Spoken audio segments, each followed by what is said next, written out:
Hey everybody, this is Carl Stewart, Global Brand Director here at Crystal Dynamics, working on the Tomb Raider franchise. Today we're going to do a short video blog, podcast, blog? What do we call them nowadays?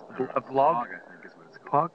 So today we're going to go through the making of the Game Informer cover and how we came to this phenomenal sort of image of Lara's face in the January issue. So today I have Brennock Adams with me. Say hello, Bren. Hey. Bren is the concept artist who worked on pretty much 90% of everything you see from the initial cut all the way through to the final files that we delivered. What you see here is a blank slate, and we gave Bren the idea of sort of tackling this job of bringing emotion to the page of Lara in a way in which we've never ever seen her before. So take it away there, Bren. Yeah, so basically in this first phase what we're trying to do is get a quick black and white sketch down just to give them an idea of what we were thinking and kind of what they were talking about, which is trying to portray the emotion through just a crisp, clean shot of her.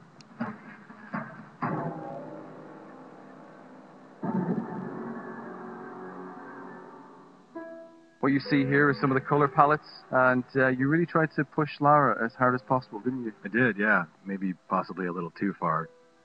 We purposely have disguised some of the work here because I think it went a little overboard. a little bit overboard, but it got a little crazy. As you can see, Bren laughing away there. Along with some of the other shots that they were talking about, we wanted to give them a couple different looks. So after locking down the concept direction and composition, we then began working with our colleagues over Japan. I hopped on a plane, traveled 5,000 miles to sit down with the Visual Works team and start working on the 3D model that they had created for us, which was probably one of the most detailed models I have ever seen in my life. Yeah, Visual Works really knocked it out of the park, and they gave us the best render of Lara that we've ever seen. They also gave us a bunch of light variations as well as some different dirt effects to choose from, which was fantastic. Once we had the model back, Bren then went in and started gritting her up, turning into a true survivor. That's right, yeah. Yeah, when we got this back, we were pretty amazed at what we saw. They really did a great job lighting her. So it was really about the whole fun part, which is putting dirt and blood and crud all over her.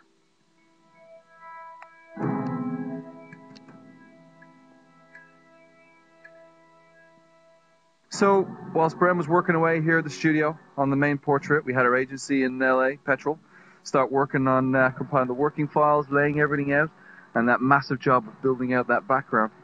We decided that the best way to portray Lara in this first render was to put her in the place where she begins the game, which is washed up on a deserted beach. To create the background, we used a large combination of in-game stuff as well as some pre-rendered assets, and the guys blended it all together to create this nice setting for this iconic image. So once the background was finished, we then began the fun job of adding all the final touches and getting the final working files ready. And the job was split between two locations in LA and San Francisco. Bren literally did not leave his desk for a straight 48 hours. And if you notice that bottle of tequila on his desk, it got less and less as the day progressed. Essential. So after all the hard work, we then managed to marry all those files together and create what you see, the January cover Game Informer. It was a real honor to work on this first ever image of our new Lara, and I hope you...